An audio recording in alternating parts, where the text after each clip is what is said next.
বাংলাদেশের 90% মুসলমানের দেশে কোরআন বিরোধী আইন করবার দুঃসাহস তোমাদেরকে কে দিয়েছে? আমরা স্পষ্ট ভাষায় বলতে চাই, বাংলাদেশে কোরআন বিরোধী কোনো আইন বাস্তবায়ন করতে দেওয়া হবে না। প্রয়োজনে সারা বাংলাদেশে বিদ্রোহের আগুন ধরিয়ে দিব, রক্তের বন্যা বসিয়ে দিব। কোরআন বিরোধী আইন বাংলাদেশের তাওহীদি মুসলমান মানতে পারে না, মেনে নিতে পারে না। কথা বলেন ঠিক কিনা? যেই সরকারি আসেন না কেন, আমাদের স্পষ্ট বক্তব্য, কোরআন বিরোধী আইন করতে পারবেন না, কোরআনের বিরুদ্ধে অবস্থান নিতে পারবেন না। কোরআন বিরোধী অবস্থান নেবেন, গদি হারাবেন, মৃত্যুবরণ করবেন। মনে করছেন শুধু মুসলমানরাই মরে?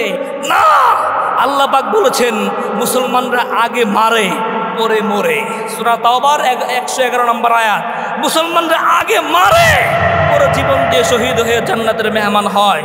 সুতরাং বাতিল শক্তির কাছে আমরা স্পষ্ট পয়গাম দিয়ে দিতে চাই, যারা কোরআন বিরোধী আইন করতে চাও, যারা মুসলমানদের উপর জুলুম নির্যাতন করতে চাও, মনে রাখবা শুধু মুসলমান জীবন দেয় না, শুধু মুসলমান মরে না, মুসলমান মারতেও জানে, মরতেও জানে।